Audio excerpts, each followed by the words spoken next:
ये अलौकिक क्षण के साक्षी बने हैं। सदियों की मनोकामना पूर्ण हुई है। मंदिर के उत्तुंग शिखर पर केसरिया भगवा ध्वज लहराया है। कोविदार वृक्ष, ओंकार नाम और भगवान सूर्य के साक्षात स्वरूप को यहाँ पर अंकित किया गया है। सत्य सनातन शाश्वत हा जो मुहूर्त आहे, शुभ मुहूर्त आहे, याला अभिजित मुहूर्त असं म्हटलं जातं आणि याच मुहूर्तावर धर्मध्वजाची स्थापना करण्यात आली आपण पाहू शकतोय। पंतप्रधान नरेंद्र मोदी आणि सरसंघचालक मोहन भागवत यांच्या हस्ते या धर्मध्वजाची स्थापना करण्यात आली। आपण पाहू शकतोय भक्तांमध्ये देखील मोठ्या प्रमाणात उत्साह आहे, आनंदाचं वातावरण आहे। या धर्मध्वजाची स्थापना सध्या करण्यात आली आहे। 161 फूट उंच शिखरावर हा धर्मध्वज स्थापन करण्यात आलेला आहे। सध्या ताजी दृश्य तुम्ही साम टीव्हीच्या माध्यमातून पाहू शकता।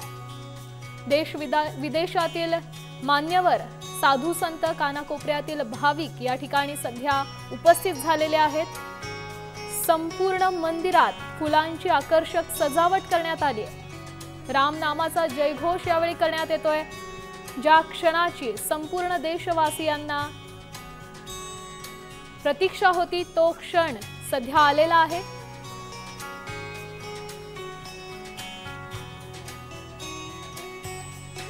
मागच्याच वर्षी 2024 मध्ये रामलल्लांची प्राणप्रतिष्ठापना या ठिकाणी अयोध्येत करण्यात आली आणि आज धर्मध्वजाची स्थापना करण्यात आली।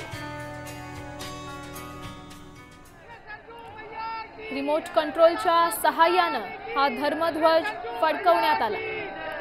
पंतप्रधान नरेंद्र मोदी यांच्या हस्ते या धर्मध्वजाची स्थापना करण्यात आली।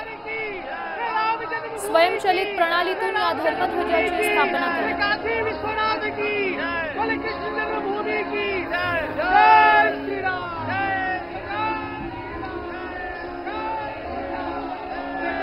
मंच की ओर से आपका अभिवादन किया गया।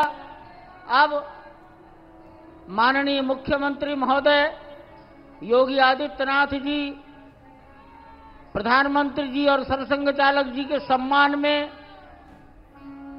उनको कुछ भेंट करेंगे और भेंट के पश्चात अपना सम्मान भाषण सबको देंगे।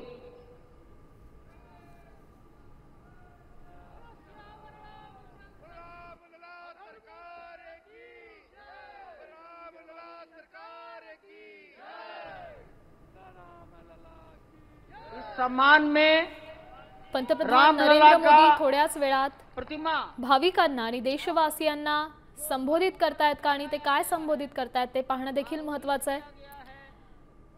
राम मंदिराच्या या नवीन ध्वजाची एकूण उंची ही 191 फूट इतकी आहे आणि सध्या या धर्मध्वजाची स्थापना झाली आहे। आनंदाचं वातावरण आहे। पंतप्रधान नरेंद्र मोदी, सरसंघचालक मोहन भागवत यांच्या हस्ते या धर्मध्वजाची स्थापना झाली। मंदिराच्या शिखरावर हा ध्वज दिमाखात फडकतोय।